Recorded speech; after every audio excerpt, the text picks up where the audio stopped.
Hello, welcome to the Arsenal Agenda. Today is a pre-game show where we'll be discussing the Newcastle game on Sunday at 4 p.m. Obviously, we're travelling up north to Newcastle to have a difficult game up there this weekend. How are you feeling about it, George? What's your thoughts about the game? I mean, this was the one in the running I thought was going to be a difficult one, wasn't it? Yeah. St James's Park. It's where we crumbled last year when we was fighting for Champions League, wasn't it? Yeah, I mean, when we first sort of started talking about the running show with when we had 10 games left, there was 3 games that I think we picked out that were crucial. We had the Liverpool game, which obviously we drew. We had the Man City game, which obviously we lost. And then we have this game. It's irrelevant now because of what happened with the Southampton and West Ham games for me. But yeah, I mean, you still hold out hope. Yeah, I at the end of the day, I've never seen. I don't believe that the Premier League is 5 games short of the end of it, unless the points tell you so, and they don't. Yeah. So obviously, for those of you that listened to Arteta's interview yesterday, the league is, in his mind and in mine, still on. I mean, yes, we're less likely now to win it, but that doesn't mean that we should still that we should give up and accept second place. I think we've still got to. Someone has to put the pressure on this City team that if they do make a mistake, that there is something to take from it, and I believe that's our job now for the rest of the season. We've got to be that thorn in their heel that if they do make a mistake, here we are ready to pop over their shoulder and take that trophy back from them. But yeah, it's not over. However, if we don't win this game on Sunday, it is over. So, we have it all to win. And it's a very, very big game. And it obviously cost us a lot last season. So we've got a right to make at their ground, and we need to obviously right that wrong that we had from last season. I mean, I feel strangely positive about a game that should be incredibly difficult, and according to the latest results, I mean, they've really embarrassed some teams at home. So yeah, it's a tough game, but I fancy our chances. I think it's going to be a draw. Yeah? Yeah, I think draw. I mean, it's good to get back to winning ways after the Chelsea game, wasn't it? But I just think, I think this is it's a tough trip up to St James's Park, mate. And I think it's going to be a draw, 1-1, 2-1, something like that. Yeah, I mean, you could well be right, George. I know I'm a bit of an optimist when it comes to this sort of stuff, but I'm currently got the Man City Leeds game on. Leeds ain't doing us no favours. Leeds were never going to do us any favours. Well, you never know. Obviously, their new manager is as good as Pep and Mikel Arteta and Jurgen Klopp and all that. So, cool story, bro. Tell it again. Oh dear, but yeah, following on a few comments that Mikel Arteta made on his pre-game was obviously, as I said earlier, still believes the league is on, as I do. Obviously, big game coming up this weekend, and we need to win it to maintain that. Saliba still out. Pretty much no progression from last week's pre-game. Is it time to talk about the fact that we may not see him again this season? We already did. I think we said a couple of videos back that we thought. I think you said to me, didn't you? Did you get the impression that he was out for the season? And I think I was hopeful that he'd be back, but now it's kind of looking that way, isn't it? Yeah, I mean, obviously, Kivior gave a great account of himself against Chelsea. But to be honest, a player with 2 left feet could give a great account of himself against Chelsea. So I don't think that we can judge. I think that's a bit hard. I think that's a bit harsh to say because you got to think like he's a left-footed centre back playing right-sided. I thought he did very well for his first start for the Arsenal, to be fair. I'll be honest, I think Harry Maguire could have put that performance in. It's that simple against Chelsea. So I want to hope that Kivior is a fantastic player. Of course I do. But there's levels in football, and Chelsea You can are only not. do what's asked of you, though, and I think he did what was asked of him But on the I have night. watched him in other games, and there's certain times that he's looked a bit sort of lost. Although he didn't at all against Chelsea, he was on it. He had a great game. I felt the entire team had a good game, but like I said, playing against Chelsea, it's a given. It's I mean, don't Chelsea just get battered everywhere they go at the moment? Oh, What was it you said? What was it you said in the last video? Super Frank, long may he reign, or something like that. Long may he reign. Absolutely. But yeah, I mean, you know, it's one of them that I think this is going to be a real test. If you remember as well, before the Man City game, I asked for the shake-up that we got for the Chelsea game. Yeah. That's what I wanted, a change, something that people couldn't predict. And unfortunately, though, he wasn't going to make those changes. He wasn't going to roll the dice against it. He was going to go with what you knew. Yeah. I suppose once it was kind of looking like it's off the cards now and it ain't in our hands anymore, he might as well roll the dice. Yeah, but I think that managers have to implement themselves as well as obviously their tactics and their team. And I'll be honest, I said it after the game, and I've obviously spoken to you about it. I just felt we were so predictable against City that the only time we actually had any moment in the game was the moment we changed it and became a little bit less predictable.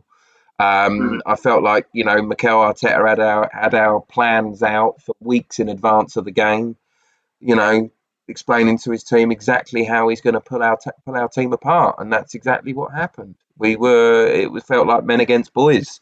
And unfortunately, I don't believe that Thomas Partey turned into a bad midfielder overnight. I don't believe that. He was obviously non-existent in that City game and didn't start against Chelsea. But I just felt that as a tactical setup, you know, that ball over the back of Zinchenko. I mean, if you've got a player like De Bruyne and that in your squad, you're just going to play that all day long. And I felt that we were set up wrong against City, but we changed it against Chelsea. And now I think he's given himself a right headache for what he's going to do against Newcastle, because I'll be honest, I don't know who we're going to play. No, I think he might pick a similar team to the team he picked against Chelsea, to be honest with you. So you think that it'll be Martinelli starting on the bench? Yeah, possibly. But even, do you know what I mean? You can't go, definitely. I thought you meant in terms of like the back four in the midfield. I think he might go with something similar to what we saw at Chelsea, because he seems to go by this sort of like, if it ain't broke, don't fix it sort of philosophy. I will start my next question then that I wanted to ask you. I'll start it now. Who will he start at the back? What is going to be the back four? I think he might go the same. Ben White, Kivior, Gabriel. Oh no, because Gabriel's he's still No. Sorry, the last thing he did say in his that although he was showing discomfort in the game, he believes he'll be fit. Obviously, there was another training session due, which was today's training session. So the pre-game interview that he'll give will confirm it, but I don't think there was any major concerns for Gabriel, to be honest. Yeah, I think he'd go. Well, yeah. Then in that case, I think he'd go Ben White right back, Kivior and Gabriel centre back, and he'll probably go Zinchenko at left back. But for me, I think Zinchenko's made a couple of mistakes recently in games, and I think Tierney might just be the better defensive left back. So I'd like to see that change, but I don't expect it. To be honest, in a game against Newcastle as well, where they've really put defences to the sword early on as well, I actually would start Tierney. Yeah, that's where I differ. You'd like to see him make that change, but I don't think he will. No, I mean the midfield. Again, I don't know whether he will feel like he can't not start Jorginho, as in he didn't put a foot wrong. He kept the ball moving. He got us moving as a team. He was, We sort of got us ticking, didn't he? yeah, and Sort of took over us. I thought that when we played Jorginho, that it would compensate what Xhaka has been able to do this season, and I was so wrong against Chelsea. Xhaka was fantastic, running all game. I mean, it's like he had the legs of an 18-year-old. I think the way the midfield ticked over under Jorginho, I think it gives Xhaka a bit more of a license to go Yeah, forward with Partey. yeah. You know, I all season have been calling Thomas Partey a two-man midfield on his own. Yeah. But wow, Jorginho was great. But I don't know whether it's But then also, Jorginho like great you or say, Chelsea are appalling at the moment. So exactly. So you know, you never know. He could start on at Newcastle, and it could look a whole lot different. But I think he will start Jorginho. I don't think that after that game that he had, that he deserves to be dropped. Saying that, I didn't think that Martinelli was the player that deserved to be dropped out the front line when he was dropped. yeah. So, although I think Trossard coming in was a positive, and he also helps us tick over a lot. He loves to drop in, loves to pick the ball up, little 1-2s, and I like that about him. So, yeah, It's good to have Martinelli on the bench. I mean, as a fullback, like it's got to be your worst nightmare, right? You deal with Trossard for an hour, and then with half hour left, with tired legs, you see that number, but you see a number 11 up on the board. It's like, oh, am really? I not right in that he's our top goal scorer, Premier League? I think there's a few of them that are quite close Yeah, oh yeah. together. I think Odegaard Odegaard, could be Saka, as well. and Yeah, Martinelli are all close, but I think Martinelli's topping it. yeah. I'd have to check the So stats for that I one. think I'll be honest. Although I really like Trossard, I think it's really harsh on Martinelli what's happened, and obviously it's not his fault. But yeah, I do think that. I don't think it's bad for Martinelli. I mean, he played a lot of football in the first half of the season. You know, he's he's got the luxury of now being able to have a little break with Trossard because Trossard's obviously more predominantly left-sided than right-sided. So Okay. Martinelli has the luxury that Martinelli has the luxury that Saka doesn't have. In that, he's got like a ready-made replacement almost. Yeah. Okay. So you think? Because I think Saka's been off his game lately as well, and I think that might come down to fatigue. It's just been so overplayed in it all season long. Yeah, England, I mean, Arsenal. I heard a lot of Arsenal fans calling for him to be the one dropped. I'll be honest, I don't know what the answer is as which one gets dropped, but I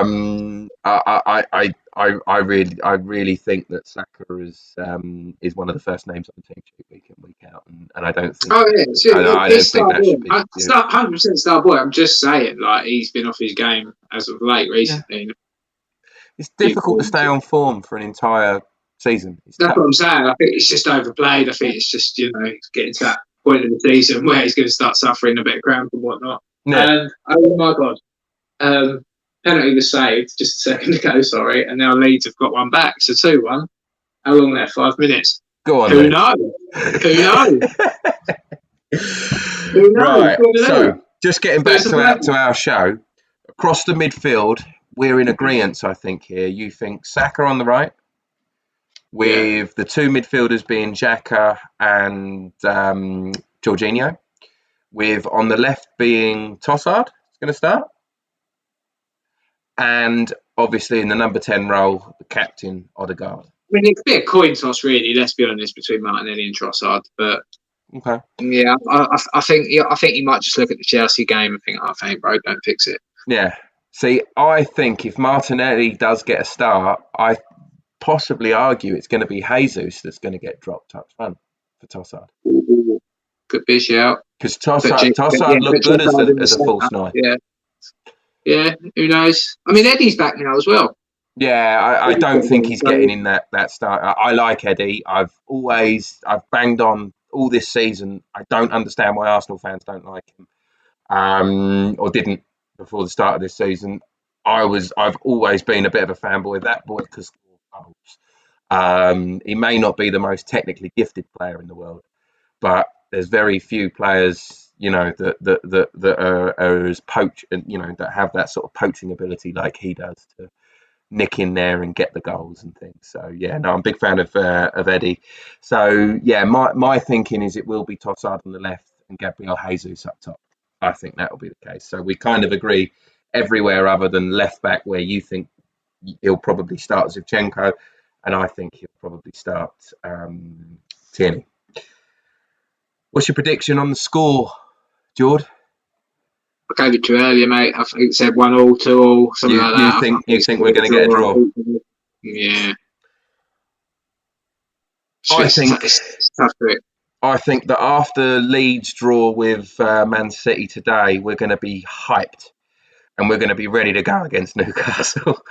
I tend to beat Newcastle. They've lost as many games as us, I think. Yeah. But I think this is more than just part of the run-in. This is an IOU for last season as well. So I think we're going to do them. I think we're gonna win. I do think we'll concede. I think we'll probably concede 2. I think it's going to be high scoring. I think we'll be 3-2 would be the option I would go for. I could possibly get my 2-2 then prediction. Oh yeah. I think it's it's a game that could go either way. As much as I'm a believer that Arsenal will win the game, I also understand the quality that Newcastle have, and it's one of them that we got to keep an eye out for them, and they're deadly in attack, and they're obviously, we saw what they did at the Emirates. They shoved 11 men behind the ball for 90 minutes and wasted the game. If they opt to do that to us again, then it'll be another boring 90 minutes to watch. I think they only played about 50 minutes of football in play, wasn't it? It was terrible. But to be honest with you, if I was Mikel Arteta, I'd be using that as part of the look, they turned up at our ground. They were so scared of us, they shoved 11 men behind the ball. Let's not do that to them. Let's go beat them in their own backyard. She'd be ripping out the old Ivan Toney Brentford tactics. Like, remember when you mugged you on one foot? Definitely, without a shadow of a doubt. And like I said, I think it's important this season that we finish within 3 points of City. That's been my target since probably halfway through the season now, and I believe it's still achievable.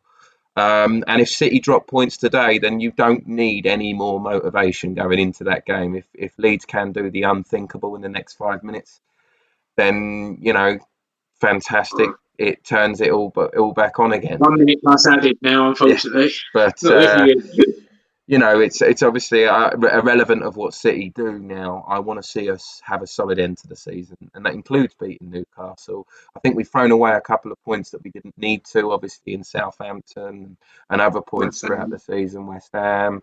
So I think that we need to get. I think we drew with Southampton the first time we played them as well.